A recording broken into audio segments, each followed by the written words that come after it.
So a question from Maria, from a person who had some serious health issues, who is very fit.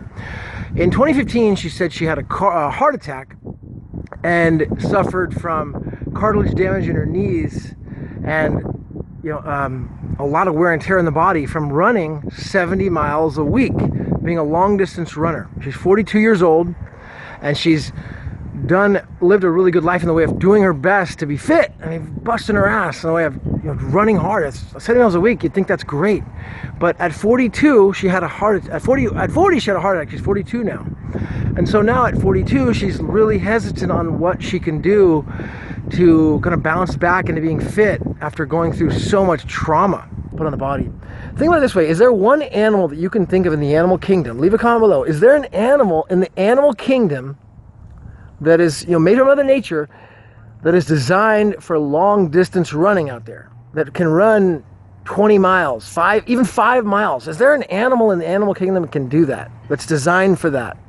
If you think of one, leave a comment below. I'd like to find out more about it and look into it.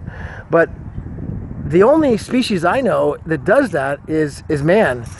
And then we do it by choice, by competition, thinking that it's good. But by doing that, Maria is an example as to what happened. So my condolences to you, Maria, and you have a lot of courage for leaving a comment and contacting me about that. But for you, in your case, Maria, I mean, regular walking. If your doctor says that you can do it, then definitely sprints, okay? If you're ready for that. But talk to your doctor about that first. But I'll tell you, anyone else who's not gone through that sort of critical, trauma, regular walking, warming up with isometric stretching, like compound movement stretching, moving stretches, and then busting out those 5 to 6 sprints at least once a week is life-changing. I'm not even like fully alive until I hit that 4th sprint. The 4th one ignites something in me and just sets me on fire, and I'm alive. I'm ready to go. I'm a freaking man, and I'm like ready to take on the world. I mean, leave a comment below if you've ever experienced that.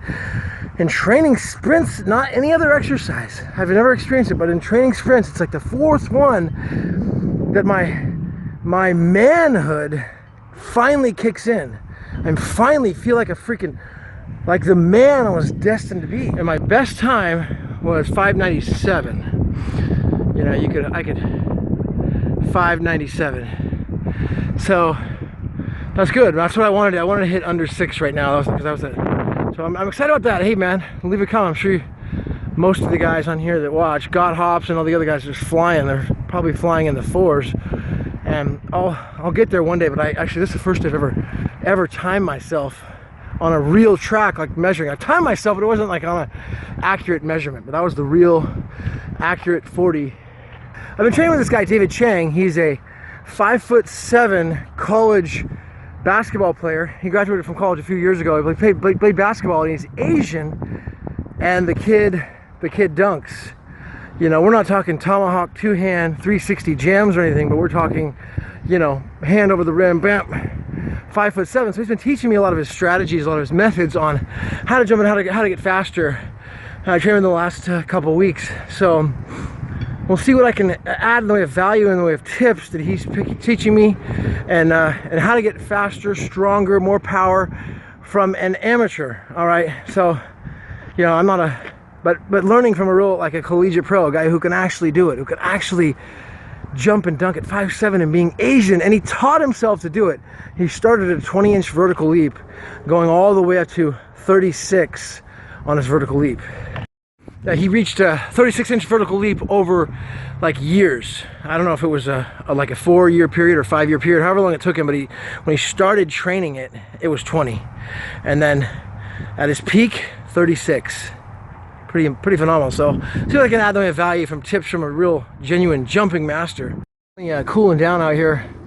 Really cold out here in California, but I'll tell you, Maria, you're courageous. Maria, you're very courageous for coming forward and letting other people hear your story about challenge and difficulty that you had from long-term running, long-distance running of 70 miles a week.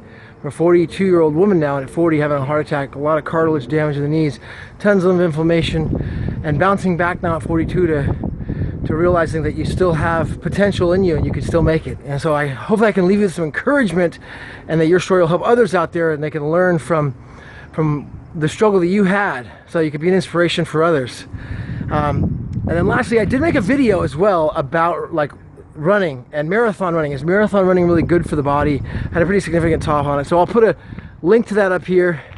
If you haven't already, like, leave a comment below, subscribe. Gavin Mail. See you next time.